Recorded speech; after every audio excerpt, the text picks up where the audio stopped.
Hello, मी सुंदरडे साहेबाकडे पैसे आले की नाही आले पाहणी करायला गेलो होतो. तर त्यांनी सांगितलं मला झेरॉक्स वर जा आणि तिथं पहा म्हणे. तिथं पाहायला गेलो तर माझ्याकडून पैसे घेतले. किती घेतले? 80 रुपये. आणि दुसरा एक माणूस बाहेर उभा होता, तो मला 450 रुपये मागत होता. कशासाठी? हे करून द्यायसाठी. काय ते? माझे पैसे आले की नाही आले फक्त पैसे केव्हाचे त्याचे घेऊन नीट तपास नाही लावलं, ते नीट बोलत नाही, काही नाही. काय ते पैसे मागते? आता काय किती गेलं? केव्हाचे किती पैसे गेले? 150. कोणत्या वाजे तुम्ही? दाऊदपूर रायवड. थोडं काय म्हणा करू. हॅलो, हा, कोण बोलतोय? सर नमस्कार, मी विश्वास धसाळ बोलतोय, भोकरदन पत्रकार. कुठून? भोकरदन, जालना जिल्हा. हा, भोकरदन, बोला. सर आपलं जे माई सेवाला जे हे दिलेलं आहे आपण सॉफ्टवेअर, काय दिलं? हा हा. KYC साठी, ते माई सेवाले शेतकऱ्याकडून 100 200 रुपये वसुली करतायत.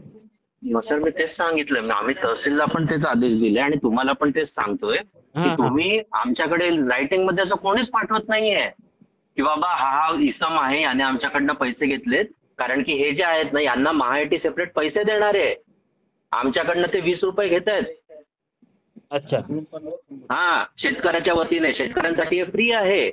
तुम्ही त्या तो जो कोण आपला सेतूवाला जो आहे ना, त्याचं नाव नंबर घ्या. नाव नंबर पण आम्हाला पुरेसे आहे. नाव नंबर आणि गाव तुम्ही असं प्रॉपर पत्र द्या की बाबा हा असा गैरव्यवहार चालू आहे आणि एवढे एवढे लोक पैसे घेत आहे. त्यांची काय कार्यवाही करायचं ते आम्ही आमच्या महाआयटीला पण सांगतो आणि तिथल्या कलेक्टरला पण सांगतो. पण आमच्याकडे असं रायटिंग मध्ये आल्याशिवाय आम्ही तोंडी नाही करू शकत सर काही. आलं का लक्षात? बरोबर. तर तुम्ही पर्सनली जरी दिलं तरी चालेल. आम्ही असं नाही म्हणत की तहसीलच्या लेटर हेड वरती द्या. ऐका ना, मी प्रेस रिपोर्टर आहे. माझ्याकडे काही शेतकऱ्यांची आता समस्या होती. मी तहसील मधून तुमचा नंबर घेतलाय. काही हरकत नाही, पण तुम्ही एक अनुदान तरी द्या कोणाला. तहसीलला दिलं तरी चालेल, तहसीलवाले आम्हाला पाठवतील.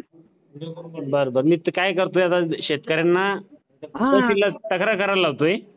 तुम्हाला त्याची परत पाठवतोय. हा, सगळ्यांना नाही, ईमेल वरती पाठवा सर. व्हॉट्सअप आपलं ऑफिशियल नाही आहे. ठीक आहे, ईमेल वरती पाठवा. तहसीलकडे आहे आपल्या सगळ्या माहिती. अच्छा, ओके. तर त्यांच्याकडनं त्यांना तर द्या तुम्ही. ते सागर म्हणून येणार तिथले, ते पाठवतील मला. मी त्यांच्याशी बोलून करून घेतो. सागर आहे ना तिथं भोकरदन मध्ये? हो हो. हा, मी त्यांच्याशी बोलून करून घेतो. ठीक आहे, चालेल सर. धन्यवाद सर. हा हा. भोकरदन तालुक्यामध्ये सध्या शेतकऱ्यांची मोठ्या प्रमाणावर KYC करण्यासाठी महाई सेवा केंद्राकडून मोठ्या प्रमाणावर लूट केली जात आहे. या संबंधी अनेक शेतकऱ्यांनी या ठिकाणी तक्रारी केलेल्या आहेत. खरं तर महाई सेवा जे केंद्र आहेत, या केंद्रावर जे शेतकऱ्यांसाठी KYC करण्यासाठी जी वेबसाईट आहेत, पोर्टल आहेत, या पोर्टलच्या माध्यमातून सरकार या महाई सेवावाल्यांना त्याचे मोबदला आहे तो देतोय.